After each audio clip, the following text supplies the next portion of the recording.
व्याप्त देहाय दक्षिणामूर्तये नमः। ओम शांति शांति शांति। आज जरा थोड़ा सट सट के बैठो साथ में, ताकि जगह बीच में बचे नहीं। कल की बात।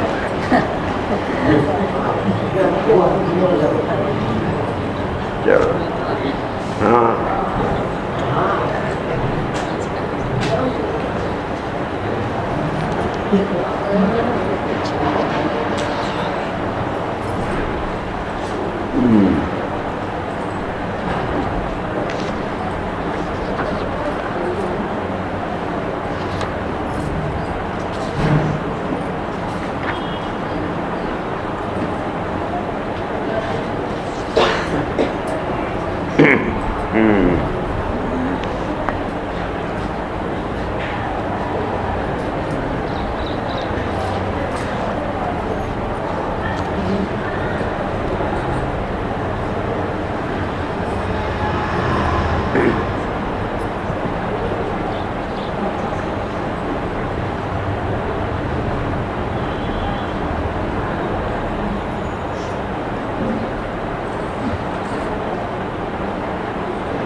श्री शुकोवाच द्रव्यदेश कालवयः श्रद्धा ऋत्विक विविधोद्देशोपचितैः सर्वैरपि क्रतुभिर्यथोपदेशं सत्कृत्वा याज।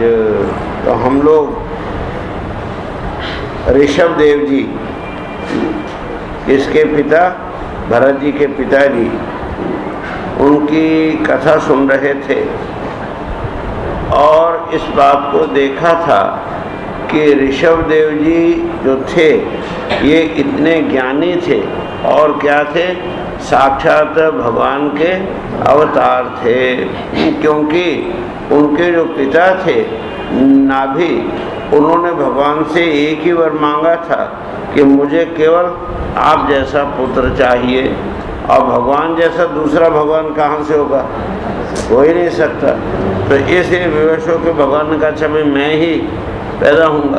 तो वो ऋषभ देव के रूप में पैदा हुए, और ये ऋषभ देव जी ही क्या हैं, जैनियों के प्रथम तीर्थंकर हैं। जैनी लोग अपना जो अभ्युदय है वहीं से मानते हैं जैन धर्म का।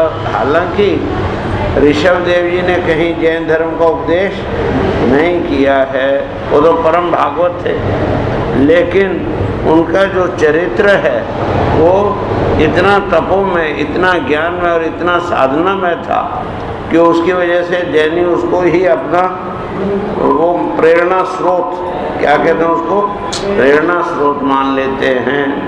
तो ऐसे जो भगवान ऋषभ देव हैं वो यद्यपि हाँ स्वयं परमेश्वर का ही रूप थे, लेकिन फिर भी एक बात याद रखें, और वो ये कि हमारे जितने भी शास्त्र हैं, हमारे जितने भी ग्रंथ हैं, वो सब के सब का एक रहस्य है।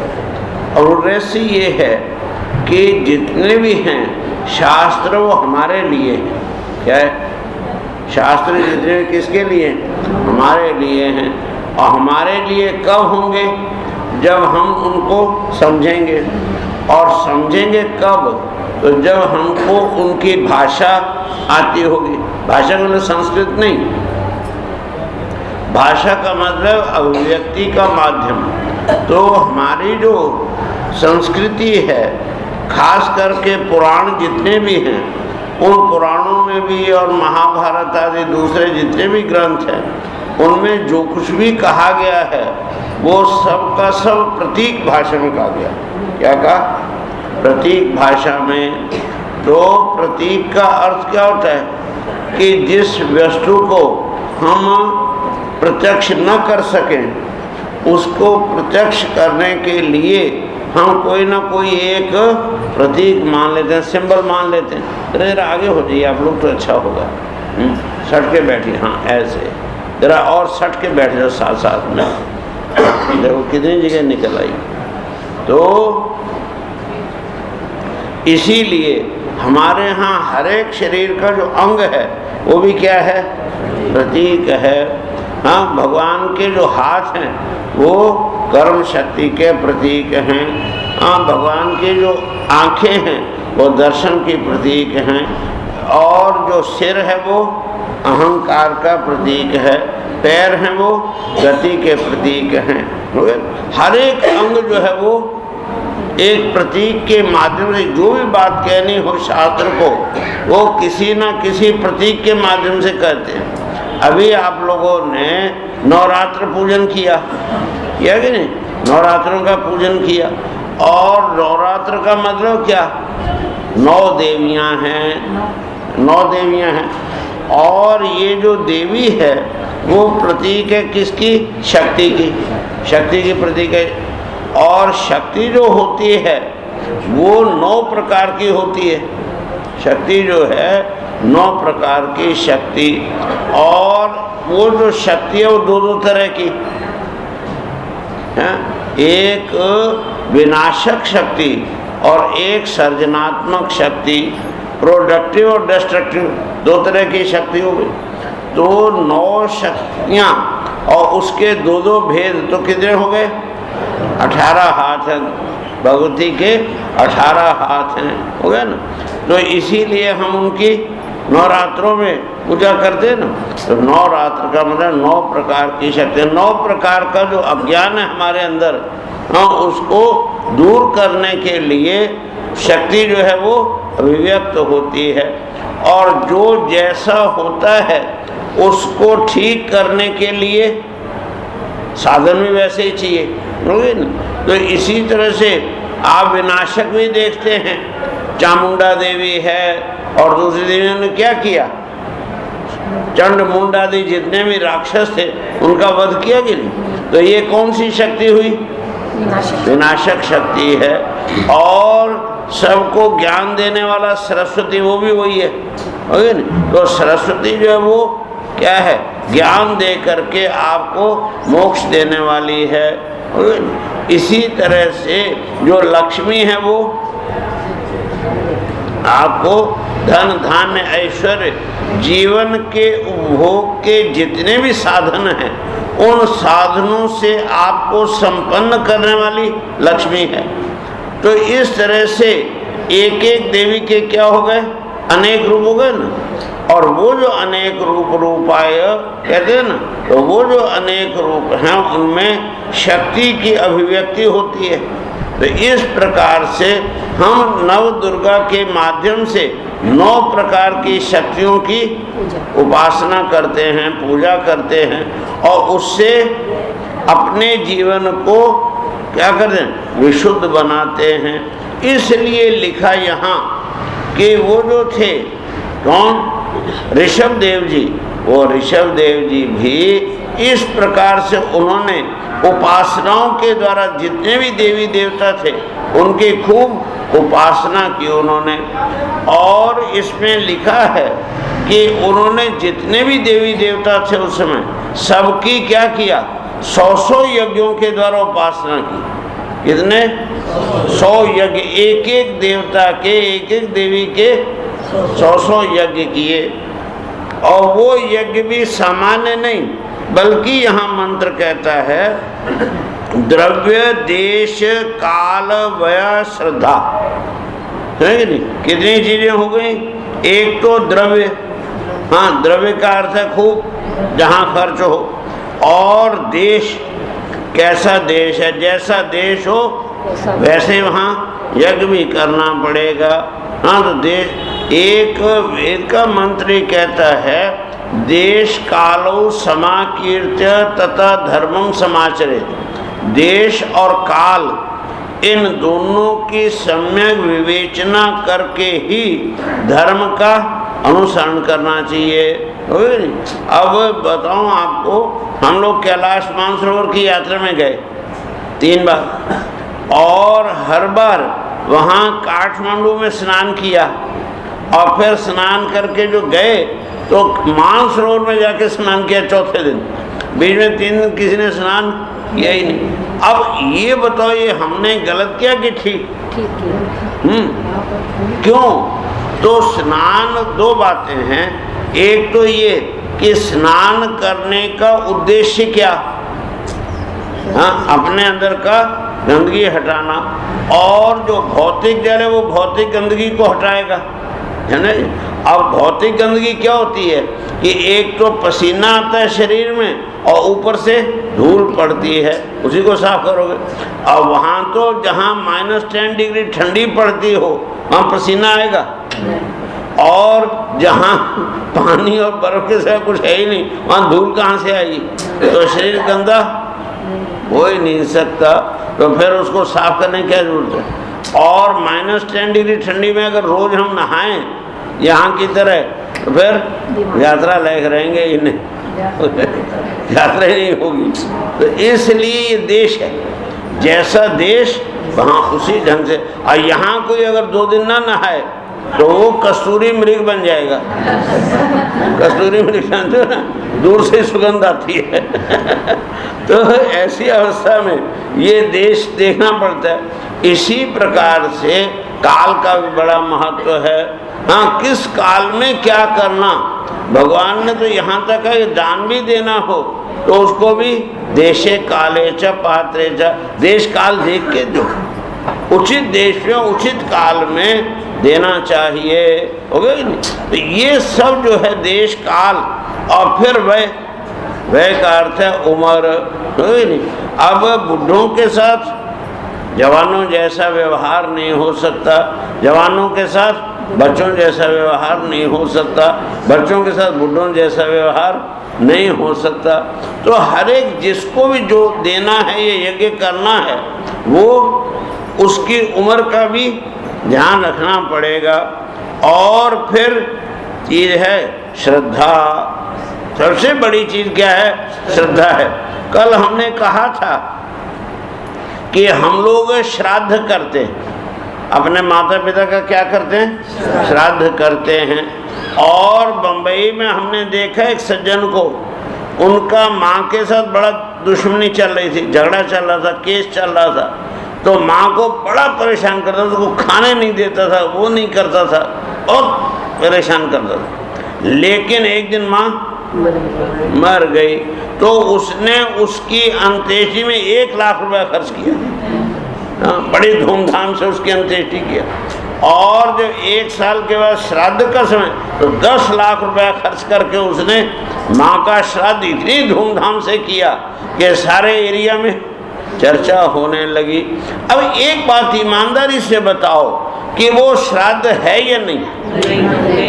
अब समझ लो, इतना यही चीज समझेंगे, वो श्राद्ध नहीं है, वो दिखावा तो है, वो प्रदर्शन तो है, लेकिन वो जिसने जीवन भर माँ को दुखी किया, अब वो बाद में मरने के बाद 10 लाख रुपए का वो भी करे तो क्या अर्थ है उसका? और हमारे गुरुदेव तो एक सुनाते थे सच्ची घटना उधर की, जालंधर की, कि वहाँ एक वो थी, क्या कहते हैं, बुढ़ी माई थी, उसके 4 बेटे, और चारों बेटे पढ़े, और चारों की शादी हुई, तो बहुएं आई घर में।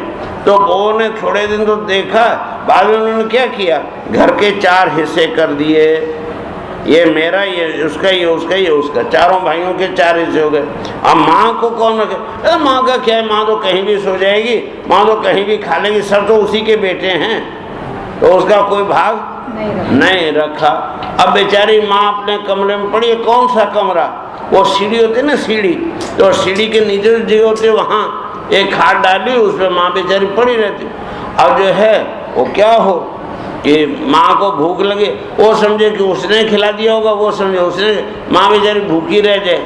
तो एक दिन बेटे को पता चला तो उसने डांटा, तो क्या किया, माँ के कमरे में एक घंटी रख दिया। क्या रख दी? घंटी। कहा कि माता जी जब ये भूख लगे ना तो एक घंटी बजाना। उन्होंने कहा ठीक है बेटा। अब भूख लगे तो बेचारी घंटी बजाए तो कोई ना कोई बहू कुछ खाने को दे जाए। एक दिन क्या हुआ कि वो पौत्र था उसका, हाँ पौत्र जानते ना, पौत्र था, वो खेलता हुआ गया और घंटी उठा के ले आया।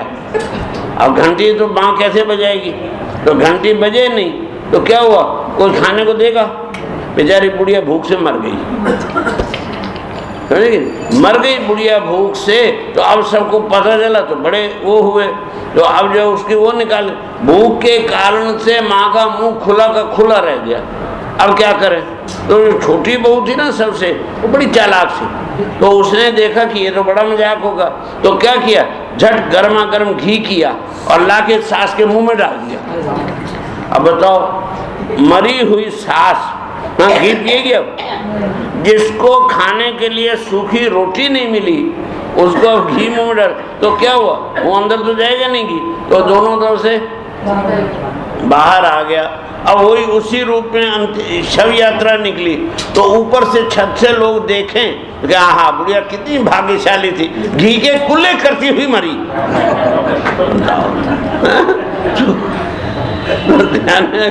तो ये श्रद्धा कैसी श्रद्धा है ये, तो ये ऐसी श्रद्धा नहीं।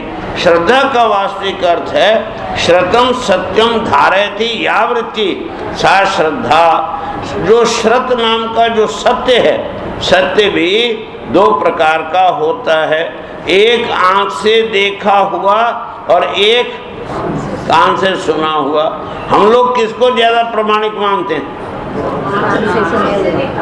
लेकिन शास्त्र कहता है कि तुम आंख से जो कुछ भी देखते हो वो झूठ ही होता है। क्या है, जो भी आंख से देखते हो वो कभी 3 काल में भी सच हो ही नहीं सकता, वो झूठ ही होता है। क्यों कि तुम के असली चीज को तो देख ही नहीं सकते, तुम तो केवल उनके क्या देखते हो, फोटो देखते हो। क्या देखते हो, फोटो। मान लो तुम्हारे घर के सामने एक हाथी आया, बहुत बड़ा विशाल हाथी आया, तुमने उसको देखा, देखा ना, अब तुम कहते हो कि मैंने हाथी को देखा, जाना है ना, ये ईमानदारी से बोल रहे हो। लेकिन ये बताओ कि हाथी से तुम्हारा संयोग हुए बिना तुम हाथी को देख सकते हो? नहीं। तो हाथी से तुम्हारा संयोग कहाँ हुआ? हाथी तुम्हारे पास आया कि तुम हाथी के पास गए? तुम कहाँ रहते हो, शरीर के अंदर की शरीर के बाहर? हैं, बोलो भाई। अंदर रहते हो और हाथी बाहर। तो हाथी तुम्हारे अंदर गया कि तुम हाथी के पास बाहर निकल के गए? हाँ, तुम हाथी के पास निकल के जाओगे तो लोग राम नाम सत्य बोल देंगे, और हाथी तुम्हारे अंदर आ नहीं सकता। तो फिर क्या होता है, एजेंट सिस्टम चलता है। क्या चलता है? प्राचीन काल में राजा होते थे ना, राजा, तो उनकी रानियां जो होती थी उनको कहते थे असूर्यम पश्या राजदारा। क्या? असूर्यम पश्य, जिन्होंने सूर्य का भी दर्शन विवाह के बाद नहीं किया, ऐसे बंद महलों के अंदर उनको रखते थे। अब फिर भी अंदर वो श्रृंगार करती थी, घूमते फिरते, सब महल के अंदर सब करती थी। तो ऐसी अवस्था में गहने खरीदें तो कैसे खरीदें? तो जो गहने वाला कौन, व्यापारी है, वो गहने लेके बाहर आता था महल के बाहर, और जो राजा की वो रानियों की वो थी बांदियाँ, नौकरानियाँ, वो जाके गहने लाके रानी को दिखाएं और वो करें, और रानी ने जो पसंद किया वो दे के उसकी कीमत राजा उनको चुका देता था। यही नियम था। अब ये बताओ, जितना भी बिजनेस हुआ किसके माध्यम से? और नौकरानियों के माध्यम से। और नौकरानी अगर बेईमान हो जाए तो गड़बड़ होगी कि नहीं होगी? ना गड़बड़।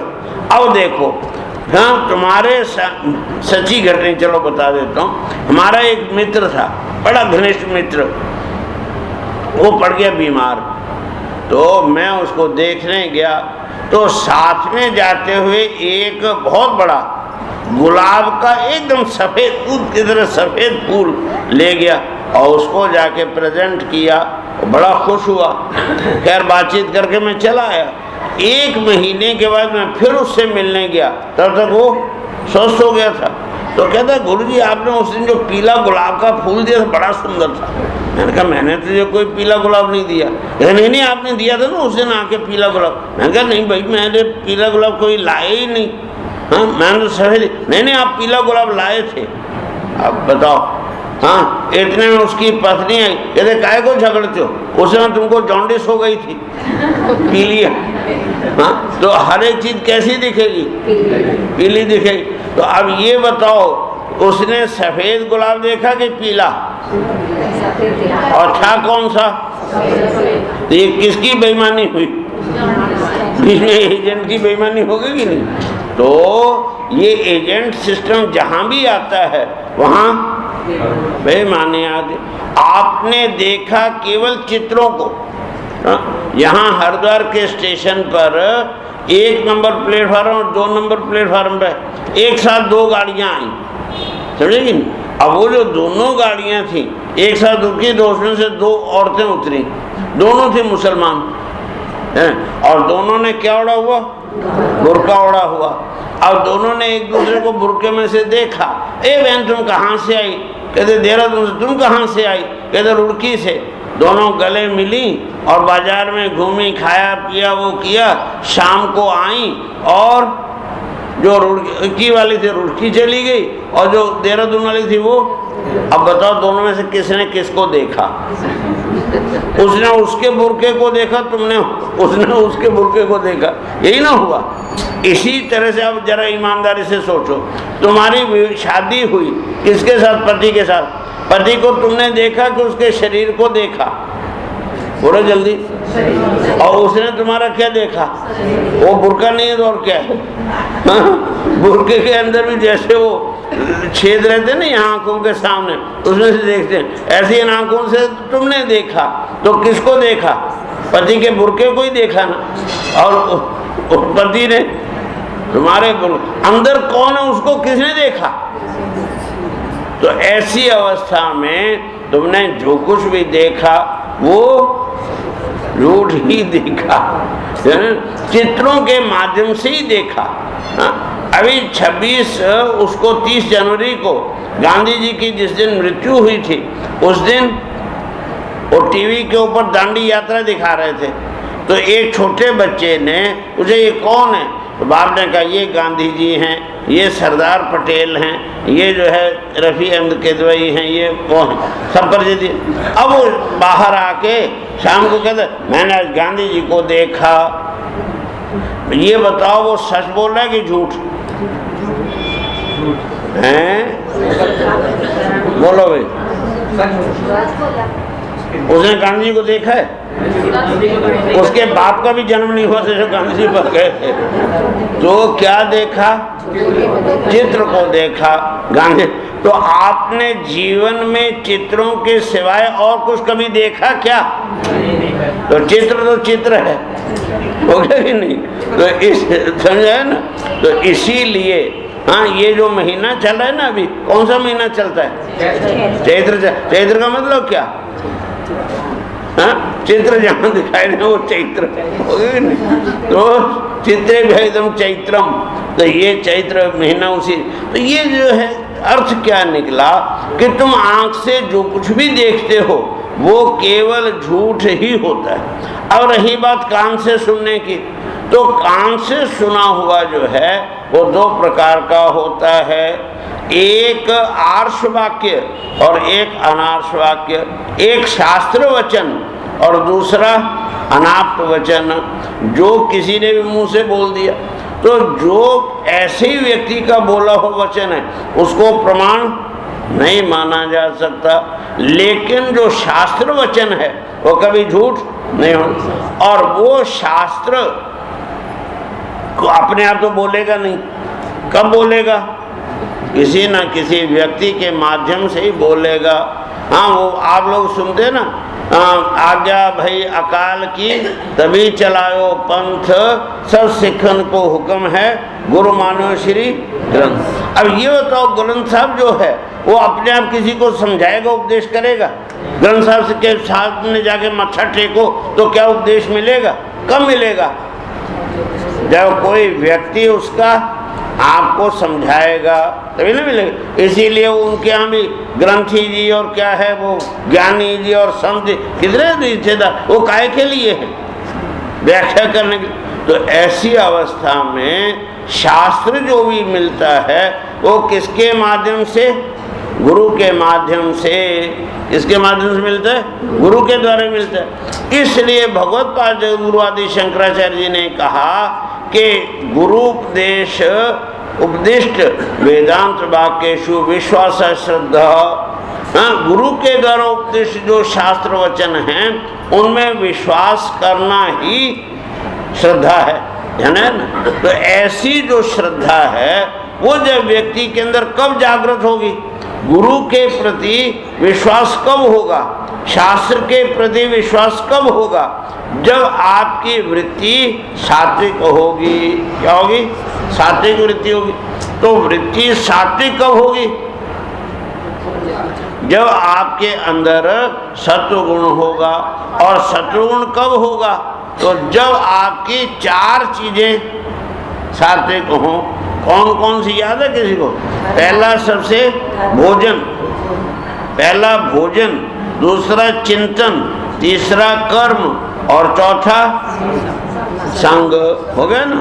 तो भोजन सात्विक होना चाहिए, ये बात ध्यान रखो। जैसा खाओगे अन्न वैसा बनेगा मन। हो गया नहीं? जैसा अन्न से ही तो बनता है। अब ये बताओ, जो लोग अपने पेट को चलते फिरते जानवरों का कब्रिस्तान बना लेंगे, कब्रिस्तान जान दो कि नहीं? और जानवरों का कब्रिस्तान, किसी में रांगा, किसी में बोका, किसी में कुछ, हाँ, भरा हुआ पेट के अंदर। तो ये बताओ, पशु अन्न खाने वाला पशु होगा कि मनुष्य बनेगा? मैं नहीं कहता हूँ, अपने आप विचार करो। तो पशुओं को जो खाएगा वो क्या बनेगा? पशु ही बनेगा।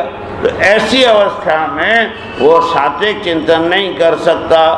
भगवद गीता में भगवान ने इस बात को कहा कि ये जो सात्विकता है तीन प्रकार की होती है। अन्न की, भोजन की जो सात्विकता है वो भी कितनी तरह की होती है? तीन तरह की। मात्रा प्रकारेण संस्कारेण च। मात्रा मैंने कितना खाना चाहिए। सात्विक अन्न भी अगर मात्रा से अधिक खाओगे तो राशि और तामसी हो जाएगा। और अगर जो है जहर भी खाओ, क्या खाओ? जहर भी खाओ, और वो भी उचित मात्रा में खाओ, तो कैंसर जैसी बीमारियों को भी वो ठीक कर देता है, इलाज करता है। वो जो जिनको कैंसर होता है ना, उनको कोबरा जो सांप है, सबसे भयंकर सांप, उसके विष से इंजेक्शन बनता है। ध्यान में। और कितना? तो एक सुई की नोक पर लगा हुआ जो जहर है उसका, उससे 1000 इंजेक्शन बनते हैं। ध्यान में। कितने? 1000। और फिर भी उसमें इतनी गर्मी होती है कि जिसको इंजेक्शन देते हैं उसके सारे सिर के बाल झड़ जाते हैं, वो हो जाता है, बड़ी हालत खराब हो जाती है। देखा होगा आपने, हैं? तो ऐसी अवस्था वो औषधि का काम करते देखो। तो इसलिए हमारे शास्त्रों में भोजन की मात्रा का बहुत विचार किया है। हाँ, कितना खाना चाहिए? तो शास्त्र तो यहाँ तक कहता है कि पूरे दशनेन अर्धम तदर्धम जलेन पूरे वायु संचरणार्थम शेषम परित्यजेत।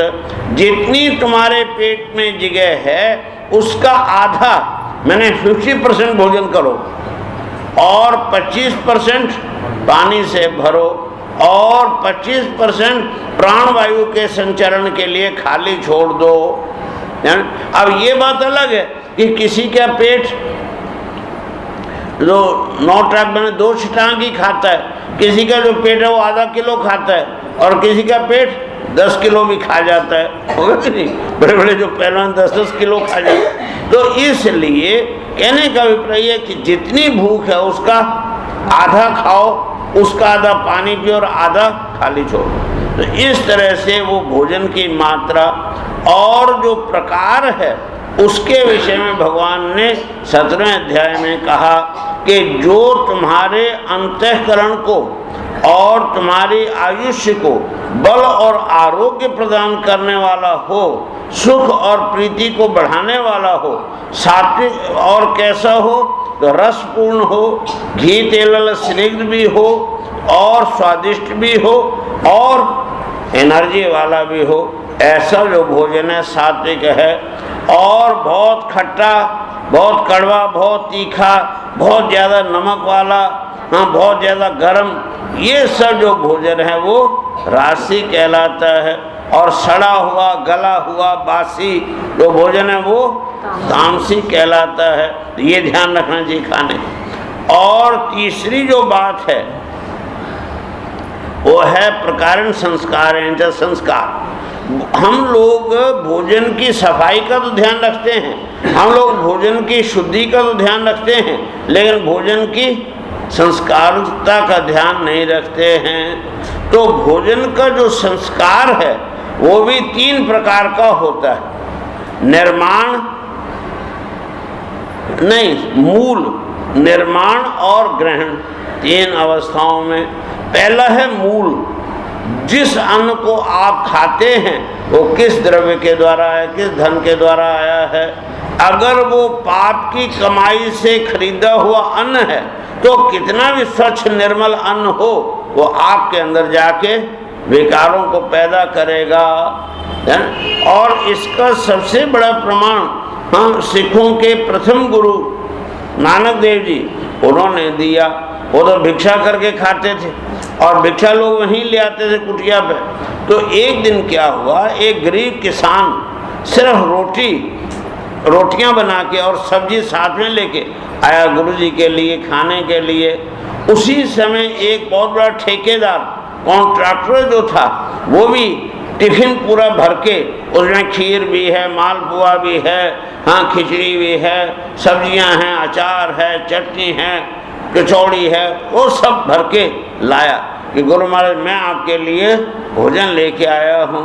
गुरु महाराज ने दोनों को देखा और बाद में वो जो गरीब की सब्जी रोटी थी और साथ में प्याज, साबुत प्याज पे मरल मुक्का और तोड़ के उसके साथ रोटी खाने लगे। ये देख के ठेकेदार को बड़ा बुरा लगा। गुरुजी मैं इतने प्रेम से इतना भोजन बनवा के लाया और आपने इसका तिरस्कार कर दिया, मैंने आपका क्या बिगाड़ा, मेरा आपने ऐसा अपमान किया। तो गुरुजी ने उसकी रोटियों में से एक रोटी उठाई और वो गरीब की भी एक रोटी उठाई, दोनों को जो निचोड़ा तो गरीब की जो किसान की रोटी थी उसमें से दूध के छींटे गिरे और जो ये थी ठेकेदार की रोटी उसमें से खून के छींटे नीचे गिरे। क्या देखा बेटा, तूने न जाने कितने गरीबों का खून चूस के और फिर ये अन्न खरीदा है और इस बेचारे ने अपने खून को पसीना करके फिर ये अन्न कमाया है। तो ऐसी अवसर, ये बड़ा ध्यान रखने की चीज़ है, कहाँ से आया अन्न, कैसे धन से आया अन्न, कैसे द्रव्य से आया, इससे पहले द्रव्य की चर्चा की। और दूसरी चीज़ है निर्माण काल में जब आप भोजन बनाते हैं उस समय आपके संस्कार कैसे हैं। यदि आप कोई मंत्र जपते हुए या कोई स्तुति गाते हुए या कोई भजन गाते हुए प्रभु का चिंतन करते हुए भोजन बनाते हैं तो खाने वाले को भी आपको तो मिलेगी, खाने वाले को भी सात्विक शांति और प्रसन्नता मिलेगी। लेकिन इसके विपरीत अगर आपने मेरा तन डोले मन डोले हो गया कि नहीं, वैसा वो करते हुए खाना बनाया तो खाने वाले का भी तन मन डोलेगा। आप लोगों को अनुभव नहीं होता क्योंकि आप लोग तो रोज अपने घर में खाते, हमको अनुभव होता है। हम रोज नए घर में खाना खाने जाते हैं बाहर, तो एक घर में वही वैरायटी खा के आते हैं, वही आइटम्स खा के आते हैं तो मन एकदम शांत और प्रसन्न होता है। और ठीक वही आइटम्स दूसरे दिन दूसरे घर में खा के आते हैं तो अंदर उत्तेजना होने लगती है, जिसको शांत करने के लिए फिर साधना करनी पड़ती है। तो इसका अर्थ क्या हुआ कि आपके जो जैसे हमारे ऊपर पड़ता है ऐसे आपके ऊपर भी आपके संस्कारों का असर पड़े बिना नहीं रहेगा। और तीसरी चीज है ग्रहण काल। तो ग्रहण काल का मतलब जो आप भोजन कर रहे हैं उस समय आपके संस्कार कैसे हैं। यदि आप प्रसन्नता के साथ, शांत चित्त के साथ भोजन करेंगे तो सीधा साधा भोजन भी अंदर जाके अमृत का काम करेगा। लेकिन इसके विपरीत अगर गुस्से में अमृत भी खाया तो अंदर जाके जहर बन जाएगा और आपके शरीर को नुकसान ही करेगा।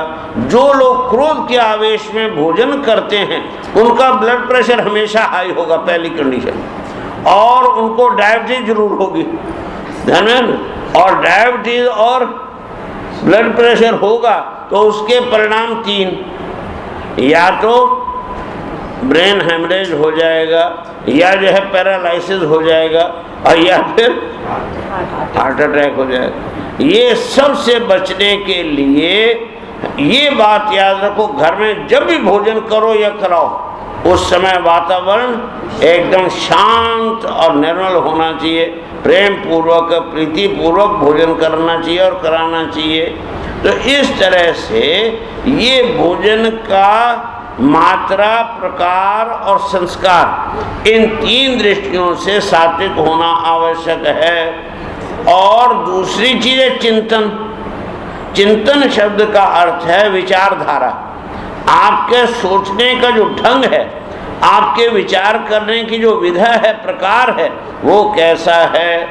अगर वो सात्विक होगा तो आप गंदी से गंदी चीज में से भी अच्छाई चुन लोगे, अच्छी चीज चुन लोगे, हाँ हो गया कि नहीं। बुराई में भी आपको अच्छाई मिल जाएगी। और अगर आपके संस्कार राशि हैं तो उल्टा होगा, और रामसी में तो कुछ मिलेगा ही नहीं। क्यों? वहाँ तो आलस्य, प्रमाद, निद्रा वही सब होता। तो ऐसी अवस्था में जब आप कोई घटना को देखते हैं, जब कोई आप विचार को सुनते हैं, तो आपके ऊपर उसका कैसा असर होता है वो ध्यान देने की बात। मैं बताऊं आपको, आपने सुना होगा एक बूढ़ी माई थी, वो रोज रामायण की कथा सुनने जाती थी एक जगह। एक दिन क्या हो, उसको बहुत जरूरी काम पड़ गया, तो उसने अपनी बहू को, पुत्रवधू को कहा कि बेटी आज तू कथा सुन के आना, हाँ, और शाम को मुझे बता देना क्या प्रसंग चला था। मैंने कहा ठीक है माता जी। तो सुन के आई, शाम को पूछा सास ने, बेटी आज क्या प्रसंग चला था। तो कहते माता जी, वो जब भरत जी, राम जी चले गए ना वनवास को, तो बाद में भरत जी आए और आकर के उनको पता चला, तो पहले तो उन्होंने माँ को बहुत डांटा, फिर वो राम जी को मनाने के लिए गए तो राम जी नहीं माने, और वो भरत जी उनके खड़ाऊं लेके वापस आए। तो शास्त्र में वो देखा, मैं जानती थी, वो कैकेयी का बेटा ना ऐसे ही था, जैसे माँ वैसे ही बेटा। वो खड़ाऊं एक ले गए थे अयोध्या से, वो भी वापस ले आया।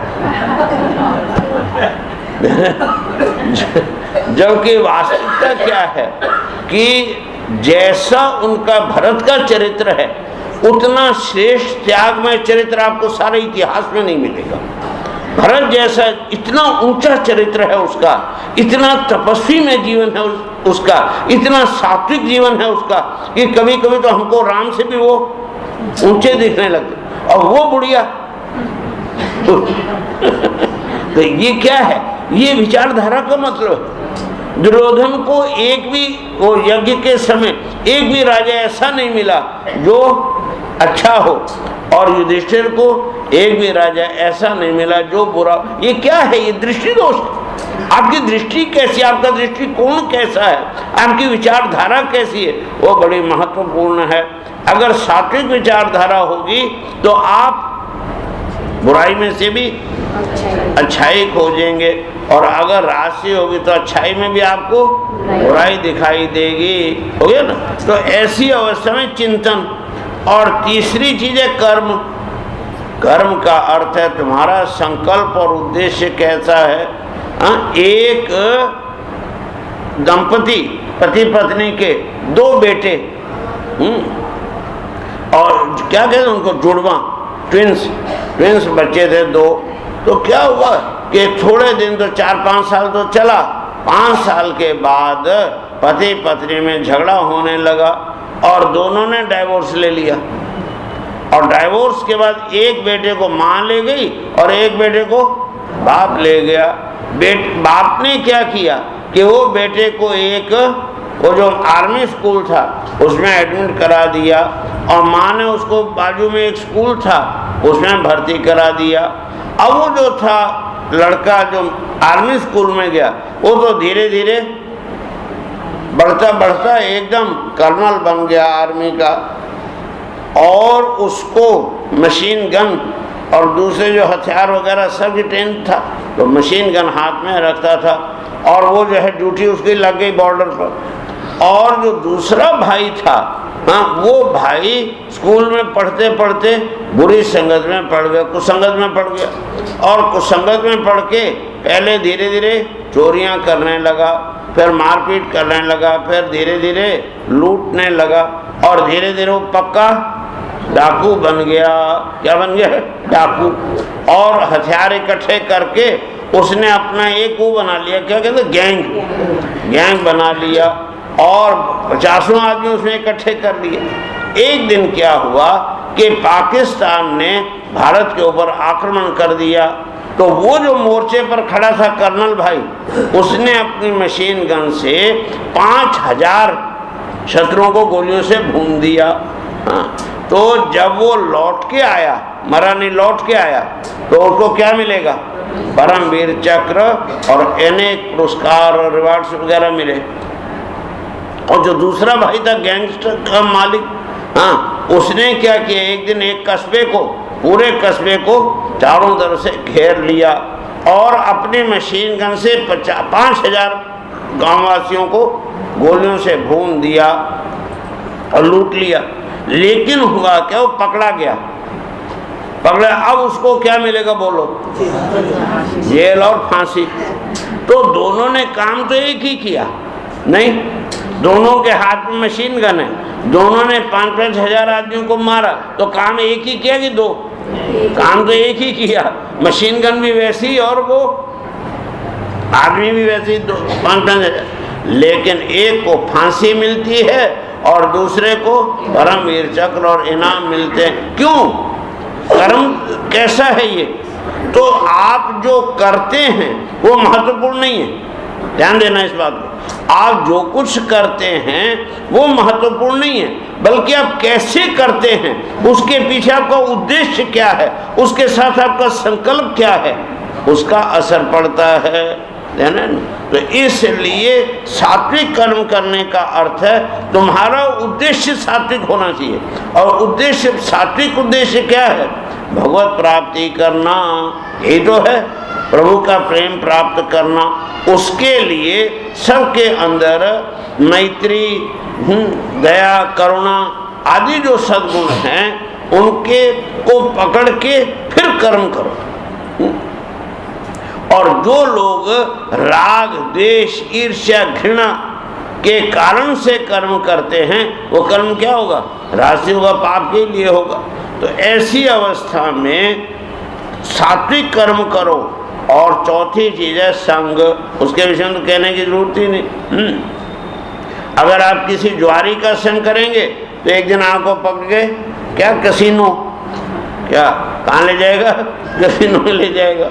अगर आप जो है किसी शराबी का संग करेंगे तो आपको शराब खाने में ले जाएगा।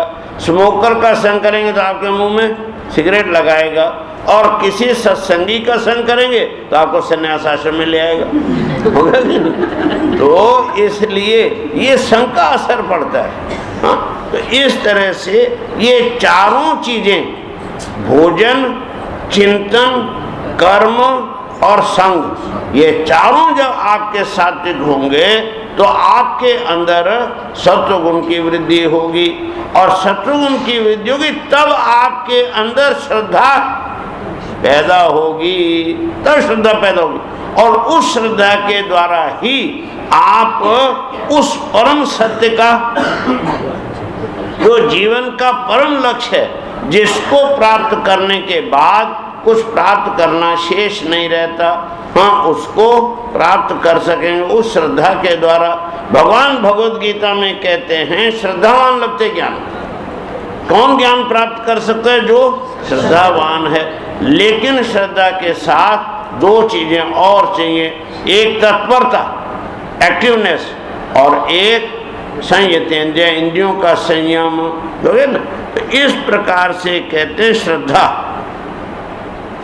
और कहते हैं जितने भी उसके यज्ञ में ऋत्विज होते हैं, 16 ऋत्विज होते हैं ना, और वो 2 18 ऐसे जो है ऋत्विजों के द्वारा, योग्य ऋत्विजों के द्वारा उन्होंने क्या किया, सभी जितने भी देवी देवता थे उस समय के, उन सभी देवी देवताओं के कितने यज्ञ किए, 100 यज्ञ किए, 100 यज्ञ किए सबके लिए। इस प्रकार से भगवान ऋषभ देव के शासन काल में ही इस देश का एक भी पुरुष ऐसा नहीं बचा जो अपने प्रभु के प्रति दिन दिन बढ़ने वाले अनुराग के सिवाय किसी और वस्तु की काम। मतलब क्या हुआ कि उनके शासन, वो तो थे ही सात्विक, लेकिन कल मैंने कहा था कि यथा राजा तथा प्रजा, दुर्योधन जैसा राजा होगा तो प्रजा भी वैसी होगी, और युधिष्ठिर जैसा राजा होगा तो प्रजा भी वैसी। तो ऐसी अवस्था में वो जो थे ऋषभ देव जी, उनकी प्रजा भी ऐसी थी कि उसमें एक भी नागरिक ऐसा नहीं था जो चोरी करता हो, झूठ बोलता हो, पाप करता हो। सब का जीवन परम सात्विक हो गया था। इसलिए कहते हैं कि वो जो है भागवत ऋषभेन परिरक्ष्यमान एतस्मिन् वर्षे न कश्चन पुरुषो वांछति अविद्यमान इव आत्मनो अन्यस्मात् कथंचन किमपि करिचिदपि, कहीं भी कुछ भी कैसा भी वो ऐसा नहीं चाहता था कि जो इस शास्त्र के विरुद्ध हो। ऐसी किसी भी वस्तु को वो वांछा नहीं करता था, अविद्यमान वस्तु की चाहना ही नहीं करता, किसी के ऊपर दृष्टिपात ही नहीं करता था। उनकी जो दृष्टि थी, सारी प्रजा उनकी कैसी थी, परम सात्विक, निर्लोभी, निर्द्वेषी, ऐसी थी। इसलिए कहते हैं स कदाचित अट्टमनो भगवान ऋषभो ब्रह्मावर्त गतो ब्रह्मर्षि प्रवर सभायाम प्रजानाम निशामयंती नाम आत्मजनाम अवहित आत्मना प्रश्रय प्रणय भर सुयंत्रित अनपि उपशिक्षण इति होवाच। ऐसे जो है वो थे। तो एक दिन कहते हैं क्या हुआ, एक बार वो भगवान ऋषभ देव घूमते घूमते ब्रह्मावर्त देश में, ये तो क्या था, अजनावर्त था, और वो पहुंच गए कहाँ, ब्रह्मावर्त में पहुंच गए, देश में पहुंचे। और वहाँ बड़े बड़े जो ब्रह्मर्षि थे, ज्ञानी थे, उनकी सखियों में ब्रह्मवर्ती था, तो वहाँ तो कौन रहेंगे, वो जो ब्रह्म ऋषि लोग ही रहते थे। तो उन ब्रह्म ऋषियों की सभा में उन्होंने प्रजा के सामने ही अपने चित्त को समाहित विनय और प्रेम के भार से एकदम क्या किया, सुसंस्कृत किया।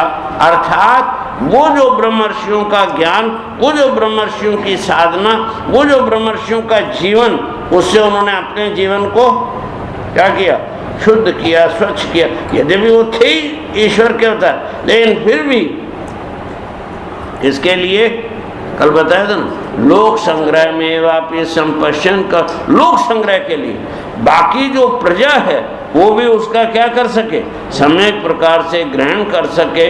इसलिए जो है उन्होंने ये सब क्या किया, लीला किया। जितनी भी भगवान की लीलाएं होती हैं वो हम लोगों को मार्गदर्शन के लिए ही होती हैं। इसलिए उन्होंने इस प्रकार से होने के बाद फिर क्या किया, जो अपने राज्य में आए तो अपने जो पुत्र थे, कितने, 100 पुत्र, कल बताया था ना, कितने पुत्र थे, 100 पुत्र थे। और इस बात को याद रखो कि पुत्र अगर 100 भी हो तो न वो परिवार के ऊपर, न वो समाज के ऊपर, न वो राष्ट्र के ऊपर, न वो पृथ्वी के ऊपर कभी बोझ बनते हैं, बोझ नहीं बनते। और एक भी अगर हो, केवल एक ही अवोक पुत्र हो तो पृथ्वी के ऊपर बोझ बन जाता है। इसलिए ये मिथ्या अभिमान छोड़ के, या ये मिथ्या अभिमान छोड़ के कि हम बच्चों को कैसे पालेंगे, कैसे पढ़ाएंगे, कैसे करें, ये चिंता छोड़ के राष्ट्र को योग्य संतानें, ऐसी योग्य संतानें जो देश का बोझ बढ़ाएं नहीं बल्कि देश के बोझ को कम करें, ऐसी संतानें जितनी भी पैदा कर सको उतने ही तुम पुण्य के भागी बनोगे। हाँ, होने चाहिए पुत्र, बच्चे पैदा ना हो। बच्चे में पुत्र में फर्क समझो कि नहीं? पुण्यम नरका त्रायते यह सब पुत्र। हाँ, इतनी बात ध्यान रखना कि हमारी संस्कृति में पुत्र और पुत्री इन दोनों में किसी प्रकार का कोई भेद क्यों? दोनों की व्याख्या की है। पुण्यम नरका त्रायते यह सब पुत्र और पुण्यम नरका त्रायते या सा पुत्री। पुत्र पुत्री की व्याख्या एक ही है। तो ऐसी अवस्था में अगर आपके संतान में पुत्र और पुत्रियां हैं तो आप मोक्ष के अधिकारी हैं, और अगर आपके बच्चे हैं तो आप पतन के अधिकारी हैं, आपका पतन होगा। तो बच्चे पैदा मत करो बल्कि पुत्र और पुत्रियों को जन्म दो, तो देश ये होगा। तो वो जो थे ऋषभ देव जी, उनके 100 पुत्र थे। अब उन्होंने 100 पुत्रों को इकट्ठा किया और इकट्ठा करके उनको उपदेश दिया। उनको जीवन का जो वास्तविक उपदेश है वो उपदेश दिया, और उपदेश ही नहीं दिया बल्कि उपदेश के साथ ही पूरी जिम्मेवारी भी उनको सौंप दी, और स्वयं अवधूत रूप धारण कर लिया। जिस अवधूत रूप से प्रेरणा लेकर के जैनी लोग अपने आप को उनका अनुगामी मानते हैं, वो जो अवधूत वृत्ति थी उस अवधूत वृत्ति को उन्होंने धारण कर लिया। तो क्या उपदेश दिया उन्होंने? तो वो कहते हैं, नायम देहो देह भाजाम निलोके कष्टान कामान अर्हते विभुजाम ये तपो दिव्यम पुत्र का येन सत्वम शुद्धेद यस्मात् ब्रह्म सौख्यम त्वं तम। वो कहते हैं नायम देहो देह भाजाम निलोके, कहते हैं कि भाई ये जो मर्त्य लोक है, मर्त्य लोक जानते हो कि नहीं? आप लोग कहाँ रहते हैं? तो मर्त्य लोक का मतलब क्या है कि जहाँ केवल मरने वाले ही पैदा होते हैं। मर्त्य लोक का मतलब क्या? कि जहाँ केवल मरने वाले ही पैदा होते हैं, और जो मरेगा वो पैदा जरूर होगा, और जो पैदा होगा वो मरेगा जरूर। हाँ, जातस्य ध्रुव मृत्यु ध्रुव जन्म मृतस्य च। जो जन्मेगा वो मरेगा, जो मरेगा वो जन्मेगा। तो इस ऐसा जो लोक है, हाँ, वो उसको क्या कहते हैं? मर्त्य लोक कहते हैं। और इस मर्त्य लोक में जब आप पैदा होते हैं तो आपका नाम क्या पड़ता है? नर नारी। मर्त्य लोक में कौन पैदा होते हैं? नर नारी। ये नारियां हैं और आप नर हैं, तो ये नर नारी पैदा होते हैं। मनुष्य पैदा नहीं होता, मनुष्य तो बनना पड़ता है। और मनुष्य, नारी को मनुष्य कहोगे कि नरों को? बोलो भाई, दोनों को। इसका मतलब क्या हुआ कि मनुष्यता के साथ न नर का कोई रिश्ता है न नारी का। कोई भी हो सकता है, नर भी मनुष्य हो सकता है और नारी भी मनुष्य हो सकती है। होती है नहीं, हो सकती है, हो सकते हैं। इसका अर्थ क्या है कि मनुष्य बनना पड़ता है। भगवत पाद जगद्गुरु शंकराचार्य जी विवेक चूड़ामणि में इस बात को स्पष्ट करते हैं कि दुर्लभम त्रयमेवेत देवानुग्रह हेतुकम मनुष्यत्वम मुमुक्षुत्वम महापुरुष संश्रयः, कि 3 चीजें ऐसी हैं जो अत्यंत दुर्लभ हैं, और वो बिना देवानुग्रह हेतुकम, बिना देवता के अनुग्रह के प्राप्त नहीं हो सकती। उनमें सबसे पहली चीज क्या है? मनुष्यत्व। मनुष्य बनना बड़ा कठिन है। नर नारी बनना सरल है, मनुष्य बनना बहुत ही कठिन है। और मनुष्य किसको कहते हैं? तो जो मनु की संतान है वो मनुष्य। और मनु कौन है? तो मननात् मनोरित्याहु, जो मननशील है, विचारशील है, चिंतनशील है, अनुसंधानशील है, रिसर्चर है, उसको कहते हैं मनु। और उस मनु की जो संतान है, वो जिसको विरासत में मिला है, उसको कहते हैं मनुष्य। तो मननशीलता आपको मिली है, अब आप उस मननशीलता को आगे बढ़ाएं। इसी को शास्त्र में कहा ऋषि ऋण। क्या कहा? आपके ऊपर 3 प्रकार के ऋण जन्म से ही होते हैं। एक देव ऋण, एक पितृ ऋण और एक ऋषि ऋण। देव ऋण तो आप चुकाते हैं यज्ञ आदि के द्वारा, और ऋषि ऋण जो है उसको कैसे चुकाएंगे? तो जिन ऋषियों ने आजीवन तपस्या करके ज्ञान की प्राप्ति की और वो ज्ञान आपको विरासत में दे दिया, तो आप आगे बढ़ते चले गए कि नहीं? मनुष्य ने कितना जो है संशोधन किया है, कितना जीवन का विचार किया, विवेक किया है। और बंदर क्या, आज से लाख वर्ष पहले जो बंदर थे आज भी वो बंदर ही हैं। और कुत्ते आज भी कुत्ते ही। कुत्तों ने अपने बच्चों के लिए कोई स्कूल, कोई पाठशाला, कोई ट्रेनिंग सेंटर कभी खोला? गधों ने कभी खोला? तो इसका अर्थ क्या है? वो आज भी वही के वही हैं। केवल मनुष्य ने जो विकास किया वो क्यों किया? तो ये ऋषि परंपरा के कारण से। तो ऐसी जो ऋषि परंपरा है, अर्थात ऋषियों के द्वारा प्राप्त जो ज्ञान है, उस ज्ञान का अर्जन करके, उस ज्ञान को अच्छी तरह ग्रहण करके और फिर अपने आने वाली जो संतान है उसको सौंप के जाओ ज्ञान, हो नहीं? तो ऐसा जो करे तब वो क्या कहलाता है? मनुष्य कहलाता है, हो गया ना? तो मनुष्य बनना बड़ा आवश्यक है। तो कहते हैं ये अभी जन्म तो हुआ मर्त्य लोक में, और मनुष्य लोक में पहुंचना पड़ेगा। तो ऐसा जो है कहते हैं, ये जो है इस मर्त्य लोक के अंदर जो भी कहते हैं मनुष्य है, वो मनुष्य शरीर तो दुख में विषय भोगों को प्राप्त करने के लिए ही नहीं है, जाना कि नहीं? ये जितने भी आप कर्म करते हैं ये आपको क्या देते हैं? या तो सुख और या दुख देते हैं। और जिसको आप सुख समझते हैं, वास्तव में महर्षि पतंजलि कहते हैं कि वो भी दुख ही है। क्यों? तो वो कहते हैं कि किसी भी सुख को पाने के पहले क्या करना पड़ता है? तपना पड़ता है। दुख से तपस्या करोगे, मेहनत करोगे, तब न जाके सुख मिलेगा। ऐसे थोड़ी मिल जाता है पड़ा हुआ। तो वो करना पड़े, पहले तपना पड़ेगा, और फिर मिला भी सुख तो उसका परिणाम फिर दुख। हर सुख के बाद दुख आने वाला है। तो इसलिए परिणाम तक। और तीसरी सबसे खतरनाक चीज है संस्कार।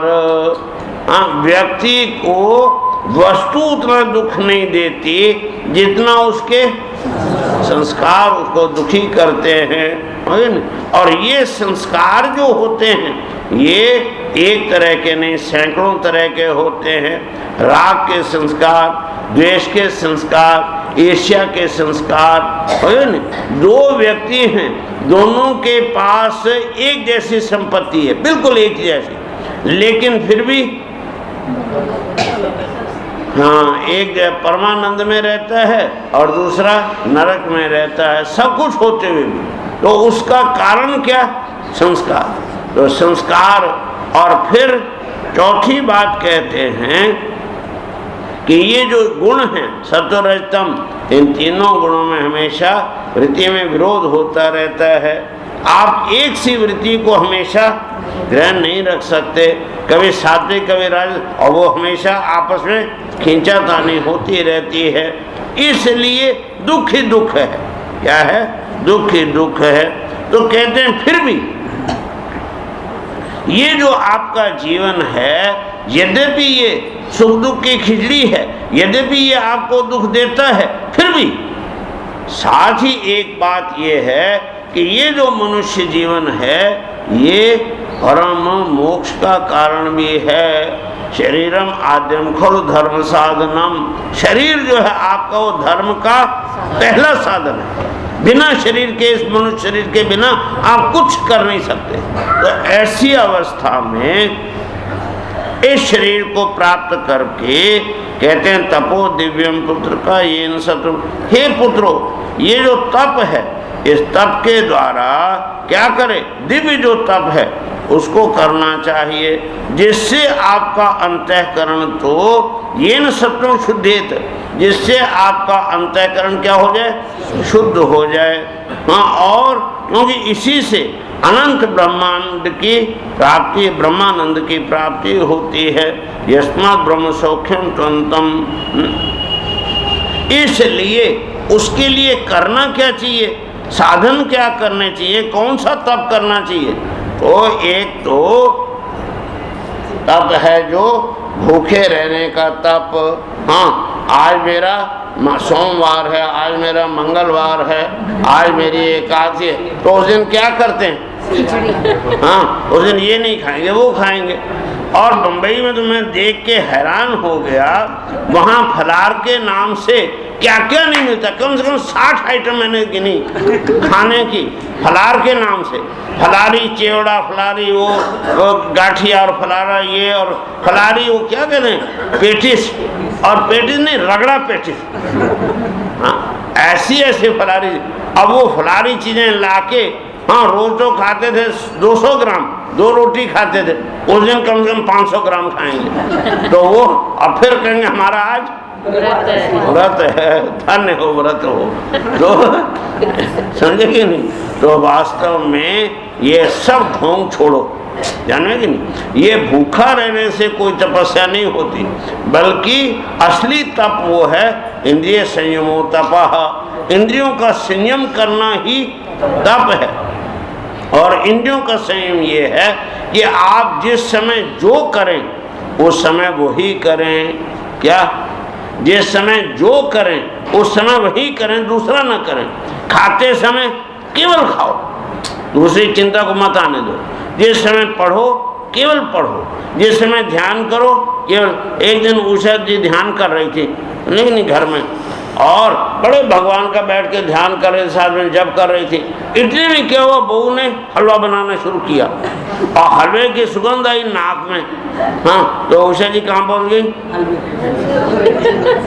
ये जो इसका अर्थ क्या हुआ, ये व्रत भंग हो गया, यहाँ नहीं बैठ सके।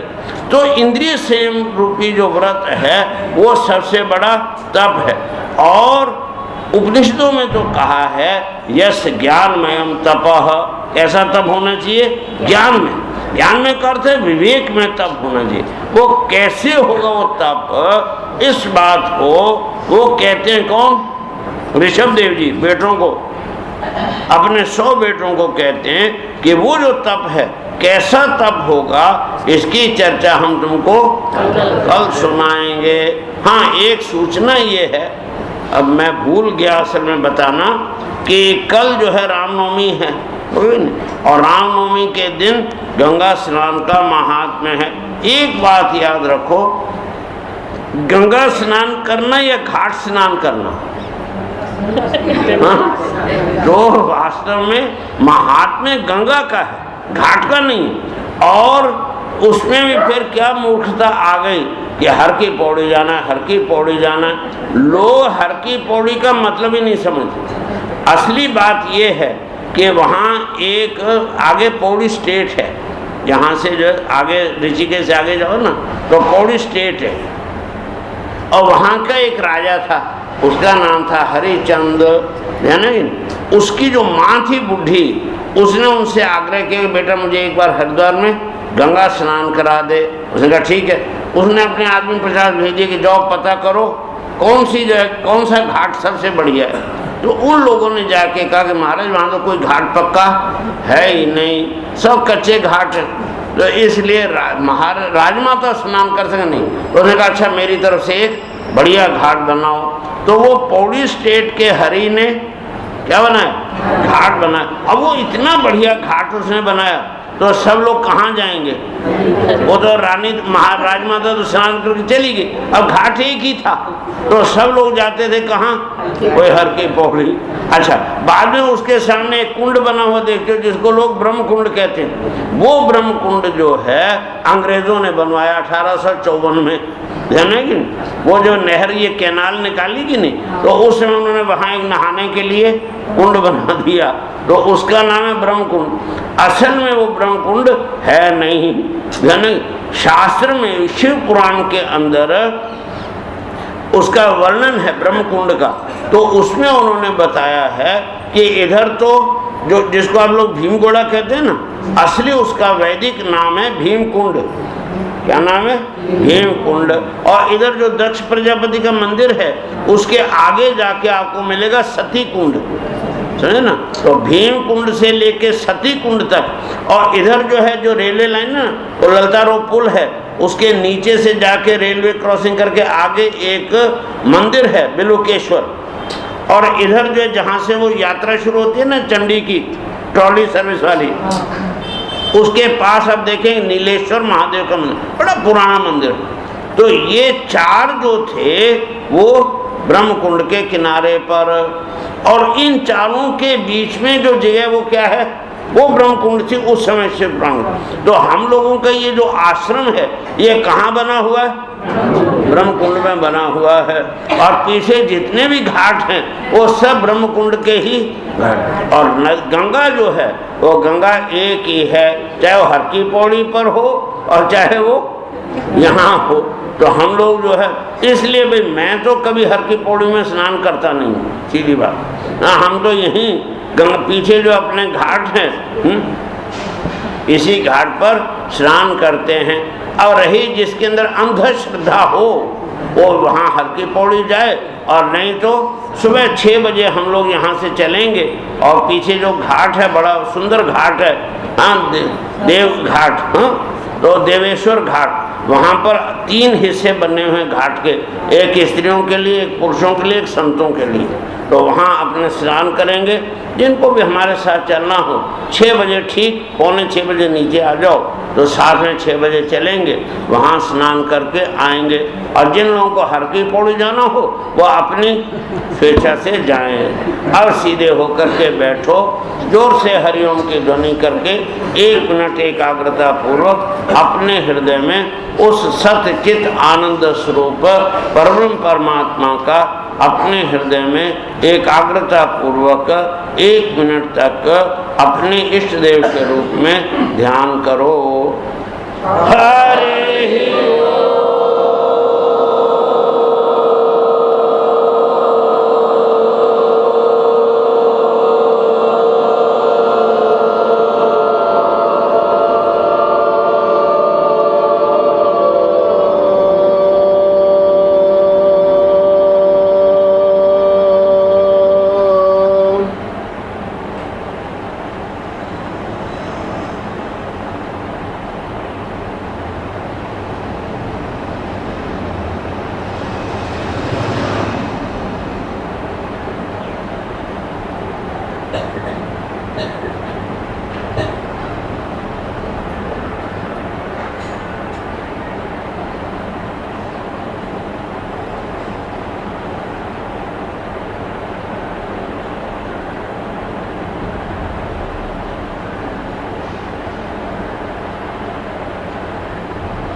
शांति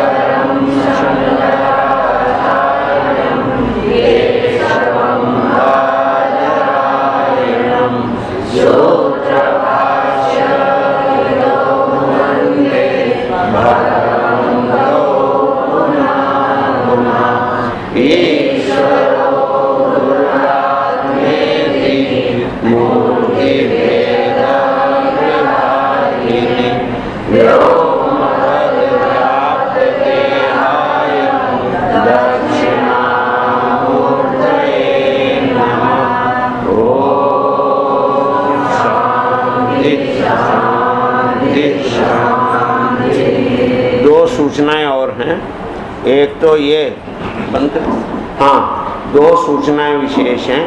एक तो ये कि बाहर जो है पुष्पों का वो, हाँ, उसमें हमारे परम श्रद्धेय